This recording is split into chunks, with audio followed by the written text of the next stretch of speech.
Welcome to another episode of the CPG Guys podcast. Our co-hosts, Shri Rajagopalan and Peter V.S. Bond, explore how brands and retailers engage with consumers online, in-store, and everywhere in between. And now, here are Shri and Peter. Hey everyone, welcome to the CPG Guys podcast. I'm PVSB, aka the National League CPG guy, and my domains of expertise revolve around digital shelf content, retail, customer data, loyalty, CRM, and insights. My co-host, he's the American League CPG guy, though I don't think there really is a big difference anymore now that they've got they screwed up the National League by adding the designated hitter. I hate it. Anyhow, he's an expert at branding, direct consumer enablement, unified commerce, retail media, and marketplaces. Please join me in welcoming Yankee-loving, the man with one name, Shri. Shri, how you doing? Peter, thank you so much. It's a pleasure doing this week over week with you. Hey, before we get to our guest, I want to remind our audience that all of our content, including our profitability series, the women leadership series that helped us raise $8,000 for the Susan G. Komen Foundation, our founder series from Q1 of this year, where we invited on a lot of founders of businesses. All that can be found at CPGGuys.com. And Shri, what do we charge for that? I think it's free, right? We don't charge anything. Oh, wow, that's free, so that's good. And we talk about the fact that our podcast is rather audience-driven. So the way you can help us determine what we talk about and who we invite on is simply go to ratethispodcast.com/CPGGuys and leave us a review. You can also leave us a rating, up to 5 stars, whatever you want. I'm a big fan of 5, but it's whatever you want to leave. All right. So let's get on to the main event. Let's get up to the plate here. Our guest today is the co-founder and COO of AnyRoad and author of Drink More Whiskey. Shri, I'm already happy. Drink More Whiskey. Bloody brilliant. He launched Drink Me magazine and was the producer at Open Content Media. He co-founded AnyRoad as a platform to help brands measure their experiential marketing and brand homes. I know he works with a lot of the bourbon distillers on the trail down in Kentucky. Can't wait to talk to him about that. He's the COO, and he works closely, as I said, with not only some of the Bourbon Trail brands, but Anheuser-Busch, Diageo, and even brands like Tabasco, because you need that when you're making a Bloody Mary. So absolutely good stuff. Please join us in welcoming Daniel Yaffe. Daniel, welcome to the CPG Guys podcast. Did I pronounce your name right? I forgot to ask. You did. No, that's perfect. Rhymes with coffee. That's great. Okay, great. Thank you so much for having me. Really wonderful to meet you guys, and excited to jump in.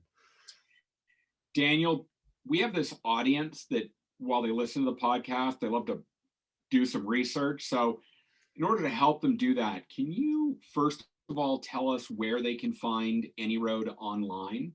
And after that, can you give us a brief overview of what your business is before we get into the questions? Absolutely. You can find us at AnyRoad.com. It's all about us. And if you want to learn a little bit more, you can reach out to info@AnyRoad.com. We are spearheading a category of experience relationship management. So we are a B2B enterprise SaaS platform for brands to measure and scale their branded experiences. So as Peter mentioned, we work with a lot of the Bourbon Trail, a lot of Scotch brands as well, and other brands like Dick's Sporting Goods, Michael's Arts and Crafts. So we also work with retail, but we'll focus on CPG for today. That's great. I'll tell you that in addition to our appreciation for American whiskey, particularly of the bourbon variety, Shri and I are connoisseurs of single malt Scotch. I'm particular to Islay. I like my malt very peaty, but that's for another story. So thank you for that. Thank you for that, Daniel. Let's kind of get to the questions now. Yeah, absolutely. So, what the heck is a Bay Area guy like you doing on the Kentucky Bourbon Trail? I mean, in other words, what inspired you, first of all, to write the book about American whiskey? And the question that I love to ask is, all American whiskey bourbon? Great questions. So I did publish a magazine all about beer, wine, and cocktail and spirits for a long time. And then that led into a publisher approaching me saying, hey, how about a book? Had a lot of really fun ideas about traveling the world and drinking. And they came back at me and said, how about a book about whiskey? And I said, I will absolutely do that for you. So I went out and traveled, spent a lot of time in Scotland and Ireland, as well as Kentucky and Tennessee and Japan, researching way more than anyone needs to know about whiskey in order to step back and say, let me tell you the stories. Let me tell you the basics. Let me tell you what is most important. And absolutely not all American whiskey is bourbon. In our fine country, we've got single malts, we've got Tennessee whiskey, we've got a lot of really creative things going on as well. Before I let Shri ask his next question, a follow-up, is there any legal requirement related to qualifying as a bourbon? Absolutely. So it does have to be made in the United States. It's got to be made with majority of corn. So all whiskeys are made with some cereal grain. So it'll have to be 51% more of corn. And it's got to be aged in new oak barrels for at least 2 years. But there is bourbon federal government law, right? There's government like a federal law. government law, the Bourbon Act. Absolutely. This was these were the back in the day, you know, the woodworkers basically wanted to keep their trade. So they had unions that were pushing and making sure that it was included in the law. But we do have amazing bourbon being made in, I believe, virtually every state right now, which is amazing. So you've written a book about American whiskey. You're on the Kentucky Bourbon Trail, and then you live in the Bay Area. And we just had a conversation about all American whiskey bourbon and how there's legal issues around making sure it's made in the USA. What does that have anything to do with the gap in the industry that had you start up AnyRoad marketing? Yeah, absolutely. So the book is actually about whiskey worldwide, with a big section on American whiskeys. What's interesting is while writing the book, I was in and out of literally hundreds of distilleries. Amazing ones. Sometime we'll sit over a drink in person. I'll tell you some crazy stories. But when I was particularly in Scotland, there was one day I was over actually in Islay at Lafroig, cutting peat in the field. Had an amazing, really transformational experience. And I can tell you, before going there, before doing the research, I was not in love with peaty whiskeys. Fell in love with the brand. Right. And I left that day. I took a tour, did a tasting, cut the peat in the field, and I left realizing that Lafroig had no idea who I was. Lafroig literally did not know if I drank whiskey or if I liked their brand or if I was an aficionado and drank their brand all the time. And I thought, this is absolutely nuts. There's a gap here. There's something missing. Lafroig is owned by Beam Suntory, big global brand. They're investing heavily into the experience. They're investing into having people there, insurance, tour guides, tastings, all of that. And yet there was no understanding of how that actually impacted me as a consumer. So I put my head together with my brother, who at the time was actually over at Red Bull, very experience-based company. Same kind of thing. They had no idea how to understand its impact. And we thought, there's got to be a better solution here. And so we set out to build AnyRoad as a platform for these brands to measure and optimize these experiences. From your perspective, what is experiential marketing, and how do you actually curate these experiences for brands? Great question. So experiential marketing or experience-based marketing is any marketing that is engaging with, generally we say, more than 2 senses, right? So pre-pandemic, we'd probably define this a little bit differently, but we've realized that sometimes this is actually through video, that you're actually doing something. It's aside from media where you're just watching and you're actually engaging. So you can think of tours, tastings, classes, events. A lot of brands are getting really creative. It's participatory, right? So you're actually participating in the marketing itself. Great. So the brands come to us, they're generally actually running the experiences themselves. So we're the technology behind them. So what does that look like? Well, Diageo right now is exploding, well, post-pandemic with their Scotch distilleries in Scotland. They're opening up the Johnny Walker experience, and they're building and crafting these sometimes with agencies, understanding with an idea of what's going to resonate with consumers. We're the technology behind it. So we're there actually powering the experience, gathering data about these consumers, and ultimately how it's impacting them, their lifetime value, their brand perception, and understanding that context so they can actually optimize the experience in person. Let's talk about relationship marketing and consumers. For the sake of our audience, give us the one-on-one of how loyalty is actually developed, as well as, in addition to loyalty, talk about measurement of loyalty, how you market for loyalty, and answer the ever omnipresent question, does lifetime value? I appreciate the question. One of our very close advisors and investors, the former chief growth officer of Coca-Cola, and he loves to say the only thing that will ever drive loyalty are experiences. What does he mean by that? Well, you can see a picture of Coca-Cola all day. You can see ads, you can see commercials. It's not until you crack open a Coca-Cola with friends or at an experience or at an event, often with food, do you actually fall in love with the brand? Do you actually build brand loyalty? Right? So riffing on that, we're a huge believer in that. We're a huge believer that it's the experiences that are going to drive consumer loyalty. So when you talk about measurement, for us, it's understanding there's a contextual element to the data. So Shri, if you go and we're talking about a specific brand, if we're talking about, Johnny Walker, and understanding your context. So are you a consumer to begin with? Right? What is your loyalty to begin with? It's very much like actually medical research, understanding where do you fit before you actually engage with the brand.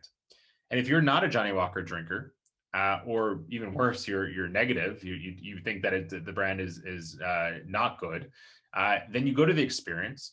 We can actually look at the post-experience data about how you feel about the brand. And that delta becomes the impact. That becomes the impact of the experience. A lot of brands also do measure this lifetime value from a purchase behavior standpoint. So one of the things that our platform does for a lot of brands we work with is understand the contextual data around how often you drink a product.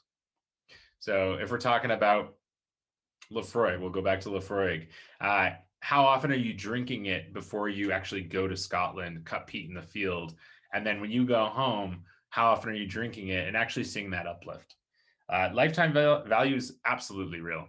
I think a lot of companies have done this really well. There are a lot of technology companies like Apple, and they've actually tied it to Net Promoter Score as well. So you can start to identify how much of a brand promoter you are, how much you spend with the brand. In the CPG world, it's a tough world. It's competitive. A lot of brands are trying to take market share away from each other. And so I think CLTV is incredibly important. Let me ask Peter a question. Black label blended Scotch whiskey, Peter, is it in your favorites list? That's a great question, Shri. My mother has always consumed Scotch and soda, and she uses Johnny Walker Black. I've always been a single malt person. I tend to stick with, as I said, Isla malts. There are a couple of I'm not a big Highland.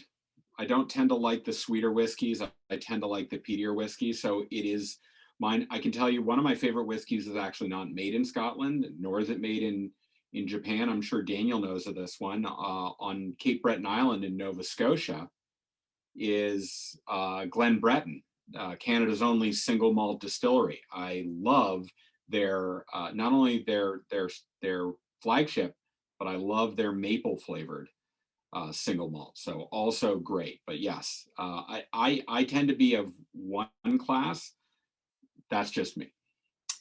But in any event, so let's get back to American whiskey for a second. I hear, Daniel, that even on the bourbon trail, whether you're on the classic trail, maybe even on the more recent craft trail, that you can actually collect data during an experience, and that can help curate innovation for these brands. Is this really true? And how does that work? And what kind of observations have you made that have changed the insights for these big manufacturers? Yeah, great question. We do work with the vast majority of the bourbon trail. they're using us. And again, they're using us to capture data on consumers. It is often, but they're understanding consumer behavior, who they're attracting. So very similar to my story at Lefroy, brands are now able to see, well, who's new to the brand, who's that maybe come in because they absolutely love bourbon, or maybe who's coming because they're going to a bachelor party and they actually don't drink. So understanding that context. One of the things about our platform is we're actually pulling in qualitative data. So after you, Peter, go to a distillery, have an experience, we're actually opening up for qualitative feedback. And what we're doing is we're actually running that through natural language processing, understanding the analysis about what's actually impacting your perception of the brand. So if you went to Four Roses and had an amazing experience, we could actually pull out insights about, it was the tasting of the different yeast strains, like that really drove your brand perception of Four Roses. So really understanding, well, what is it about these experiences? And a lot of the brands we work with will start to see some negative or things that are slipping and be able to actually amend the experience and iterate along the way. Before I offer this to Shri, could I ask you one more on that negative feedback? Because when I'm not doing a podcast, I'm in the ratings and reviews business. Oh, awesome. How do you find brands react to negative feedback? Are some of them kind of, I want to cover my ears and I want to ignore it, or do they see that as more of a gift to help them improve the product, the experience, what have you? Yeah, that's a great question. I think it depends on their maturity when it comes to experiential. So I think that one thing that we do see is a lot of agencies don't want to measure. They don't want to see the outcomes because we sometimes say that a lot of brands, I would say particularly agencies, measure with the 3 I's. One is intuition, right? If Peter is drinking Jim Beam, that's great. That means he loves it. Image is actually that picture of him. Intuition is we know it works. Image, and the third one is impressions, right? So people tweeted about it. Okay, great. Is that good? Is that bad? What does that mean? What's the context of that? So, some brands really don't want to measure. We generally don't work with them. Right, we're working with brands that really understand, have a maturity model around experiences. What's fascinating though is if you go to a distillery and have an amazing experience, that's wonderful. There's an uplift. If you are a brand champion, right? Say you go to the Bullet's new distillery and you love Bullet, and you show up and you have a horrible time, your lifetime value may very well decrease and they might lose a consumer for life. One of the problems and some of the education that we're doing for a lot of brands that we work with is it's not about the $10 that somebody spends on a ticket. That's great. If you can collect it and it brings value to the experience. But if Peter goes and has a horrible time, you're going to lose that a consumer for life. And he might even go out and tell other people who love Bullet, don't worry about it. Fortunately, Bullet does have a great experience, so I don't think that happens very often, but it does. And one of the things about our platform is really capturing those moments before they go out into the world. So a lot of the brands we work with will be able to identify those brand promoters who had a negative experience, reach out to them directly through the platform. So that R and that relationship side of things. Obviously, working in the beverage field, you probably collected a plethora of experiences that are, like, no pun intended, experiential marketing. What can the CPG industry and brands learn from your collective wisdom here? Are there specific examples? It's a great question. So one of the things I would say is, as a platform, we actually capture industry data. So any brands that work with us actually have access to industry benchmarks, best practices. From my perspective, it kind of goes back to that experiences are what drive loyalty. Giving people real, authentic experiences with your brand, that's what's going to drive brand love. If you think about any brands that I interact with or buy on a normal basis, there's something that sparked that. And I think a lot of companies out there, whether it be social media or whether it be billboards or print, don't recognize the relationship between these things. Those are great. Those are great to refresh brands in people's minds. They're never going to drive loyalty. And I think the other piece of this is that the experience doesn't have to do with the product necessarily. This is fascinating. A lot of brands have approached us and say, hey, we have canned soup. What are we going to do tastings of our soup? Like that doesn't sound like it's going to resonate. And then we've seen innovative brands that say, no, let's take that soup and have cooking classes. And so I think there's a lot of opportunity to think outside of the box. And it's not just about building an experience around the product itself. It could be building an experience for the consumers that love your product. In my intro, I talked about my area of expertise is loyalty data insight. So let's get to kind of the data aspect of what you're collecting. What do you see as being the power of data and understanding human behavior and fostering loyalty? And how is this kind of changing the way brands build long-term relationships with consumers in this era of being able, to your point, process big data through natural language processing? That's very transformational, yes? Absolutely. Look, I see when it comes to marketing and engagement with consumers, there's two sides of the brain, right? There's the artistic side. This is the agency side. How do we connect with people? And then there's the data side, the measurement. And I think these two things need to go together. And I think for too long, for a lot of companies, they've been very separate. But I think one hand can feed the other, right? And that the data is going to prove out how the art works. I think this is incredibly important when it comes to how brands are engaging with consumers. And so it's about being agile, right? If you think about Facebook advertising, you would never create a Facebook campaign, spend $100,000 on it and say, I think it worked. Let's find out next year. You iterate. You take an iterative process. You tweak things a little bit. You see what's working for what audiences. And I think that's going to happen more and more with more intimate interactions. And that's where we come in. That those interactions can be driven by what works and what doesn't, and how can you actually tweak the process to learn a little bit more about what resonates with your audience. Just listening to you speak there, let's use the word agile. So what I'd love to know is, in this world of experiential marketing, is this about collecting data, qualitative, quantitative data, and then it's the next experience one can encounter? Or can you actually do something here on the fly? For example, in the whiskey experience that we talked through earlier in the trail, as you learn, can you actually curate experiences on the fly? Or is all of this static? No, so it's all live data. What's interesting, we have some brands that are actually pulling in third-party data sources to actually amend the experience. I can't talk too much about this because it's under wraps, but I think it's launching over the summer. But brands, because we're running the consumer journey, brands can pull in third-party data or capture data and allow that to actually amend your experience as a consumer. And I think this becomes personalization of experiences. This becomes a very rich opportunity. I think that's where a lot of this is headed. I think that having that live data, doing that in that agile way. And the other piece of this is thinking about experiences in an agile way. That if you have somebody, say a tour guide at a distillery, or let's say like bigger scale, you have got all these agencies that are actually building experiences and running experiences. The minute that you see there's something negative, that agency can pivot a different way. That agency can say, what's not working. Whatever it is, the music at our venue is not resonating with people. One of the beautiful things is that we're working with a lot of brands that have a tremendous number of agencies that don't have visibility into the impact those agencies are making.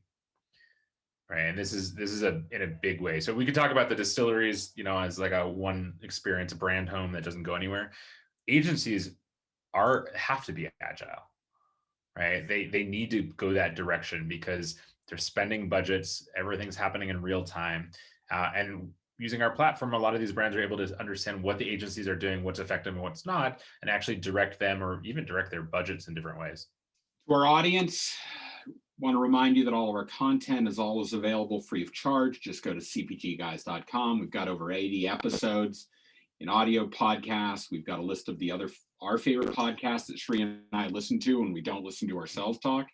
All of that's available at CPGGuys.com. Please do leave us a review at ratethispodcast.com/CPGGuys.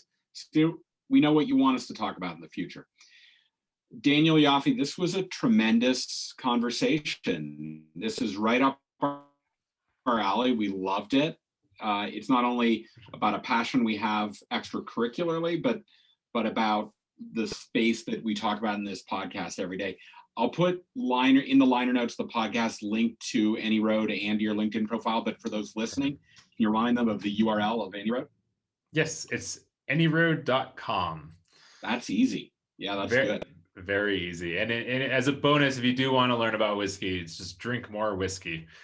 You can find it on Amazon or anywhere that I will put a link to the book on Amazon, also in the liner notes of the podcast. Let's hope we sell you billions and billions of episodes of publications of the book. That's great. Shri, what'd you think? Good stuff? Awesome. Thank you so much, Daniel, for joining us today. And Peter, thank you to you as always. Thanks, Shri and Peter. Appreciate it. All right. And to our audience, thank you for joining us. We look forward to having you on the next episode of the CPG Guys podcast. Thanks.